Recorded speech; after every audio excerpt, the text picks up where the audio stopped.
દક્ષિણ ગુજરાતના રાજકીય ઇતિહાસમાં વધુ એક ઐતિહાસિક ક્ષણ સર્જાવા જઈ રહી છે। વડાપ્રધાન નરેન્દ્ર મોદી આગામી 2 મહિનામાં નવસારીની મુલાકાતે આવે તેવી તૈયારી તેજ બની છે। તેઓ અહીં ભાજપના દેશના સૌથી આધુનિક જિલ્લા કાર્યાલય નમો કમલમનું લોકાર્પણ કરશે। આ અંગેની સત્તાવાર જાહેરાત કેન્દ્રીય જળ શક્તિ મંત્રી અને નવસારીના સાંસદ સી.આર. પાટીલે કરી છે। ગ્રીડ હાઈવેને અડીને આશરે 40,000 સ્ક્વેર ફૂટ વિસ્તારમાં 10 કરોડથી વધુના ખર્ચે નિર્માણ પામેલું આ અત્યાધુનિક કાર્યાલય કોર્પોરેટ શૈલીમાં તૈયાર કરવામાં આવ્યું છે।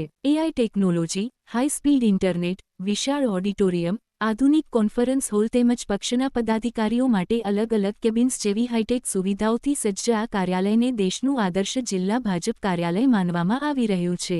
નવસારીમાં યોજાયેલા સંવાદ કાર્યક્રમ દરમિયાન સી.આર. પાટીલે જણાવ્યું હતું કે માનનીય પ્રધાનમંત્રી મોદી સાહેબ પ્રધાનમંત્રી બન્યા પછી કોઈ જિલ્લાના ભારતીય જનતા પાર્ટીના કાર્યાલયનો લોકાર્પણ કરવા માટે આવવા માટે એમણે સંમતિ આપી છે।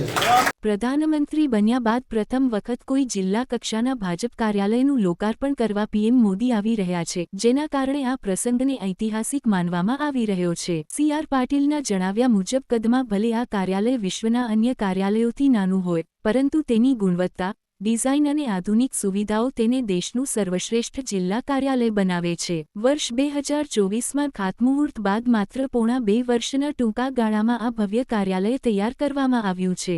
આ કાર્યાલયમાં ડિજિટલ અને સંગઠનાત્મક કામગીરીને વધુ અસરકારક બનાવવા AI આધારિત સિસ્ટમ અને હાઈ સ્પીડ ઇન્ટરનેટની સુવિધા ઊભી કરવામાં આવી છે। સેંકડો કાર્યકરો એકસાથે બેસી શકે તેવું વિશાળ ઓડિટોરિયમ અને મહત્વપૂર્ણ બેઠકો માટે આધુનિક કોન્ફરન્સ હોલ તૈયાર કરવામાં આવ્યા છે। ઉપરાંત પક્ષના પદાધિકારીઓ, અધિકારીઓ અને પ્રવાસી નેતાઓ માટે અલગ અલગ કેબિન્સની પણ વ્યવસ્થા કરવામાં આવી છે। ભાજપના વધતા સંગઠનાત્મક વિસ્તરણને ધ્યાનમાં રાખીને કોર્પોરેટ કલ્ચરની કાર્યપદ્ધતિ અપનાવવાના ભાગરૂપે આ નવું કાર્યાલય તૈયાર કરવામાં આવ્યું છે। અગાઉ નવસારી શહેરમાં તત્કાલીન ધારાસભ્ય મંગુ પટેલના સમયમાં બનેલું કમલમ કાર્યાલય કાર્યકરોની વધતી સંખ્યા અને ટ્રાફિકની સમસ્યાને કારણે નાનું પડતું હતું। તેથી ગ્રીડ હાઈવે નજીક વિશાળ જગ્યામાં આ નવું નમો કમલમ તૈયાર કરવામાં આવ્યું છે, જ્યાં હવે સમગ્ર જિલ્લાના કાર્યકરો માટે વધુ સુવિધાજનક વ્યવસ્થા ઉપલબ્ધ બનશે।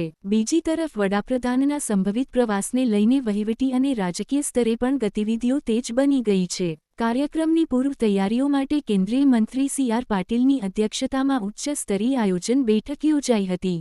આ બેઠકમાં કેન્દ્રીય જળ શક્તિ મંત્રાલયના સંયુક્ત સચિવ ઐશ્વર્યા સિંઘ, કેન્દ્રીય પંચાયતી રાજ મંત્રાલયના ડિરેક્ટર વિપુલ ઉજ્જવલ, ગુજરાત સરકારના સ્વચ્છ ભારત મિશન ગ્રામીણના ડિરેક્ટર પ્રશસ્તિ પરીખ, નવસારી જિલ્લા કલેક્ટર મનીષ ગુરુવાણી સહિત જિલ્લા વહીવટી તંત્રના અધિકારીઓ ઉપસ્થિત રહ્યા હતા। બેઠક દરમિયાન વડાપ્રધાનના કાર્યક્રમની સુરક્ષા, સ્થળ વ્યવસ્થા, જનમેદનીના આગમન, સ્વચ્છતા ઝુંબેશ તેમજ પંચાયતી રાજ મંત્રાલયના આગામી કાર્યક્રમો અંગે વિસ્તૃત પ્રેઝન્ટેશન રજૂ કરવામાં આવ્યું હતું। સાથે જ એવી પણ ચર્ચા છે કે વડાપ્રધાન નરેન્દ્ર મોદી નવસારીમાં માત્ર નમો કમલમ નું લોકાર્પણ જ નહીં, પરંતુ કેન્દ્ર સરકારની અનેક લોકાભિમુખ યોજનાઓની જાહેરાત અથવા દેશવ્યાપી લોન્ચિંગ પણ કરી શકે છે। હાલ કાર્યાલયનું તમામ બાંધકામ અને આંતરિક કામગીરી પૂર્ણ થઈ ચૂકી છે। હવે સમગ્ર નવસારી સહિત દક્ષિણ ગુજરાતની નજર વડાપ્રધાન નરેન્દ્ર મોદીના હસ્તે થનારા આ ઐતિહાસિક લોકાર્પણ પર મંડાઈ છે।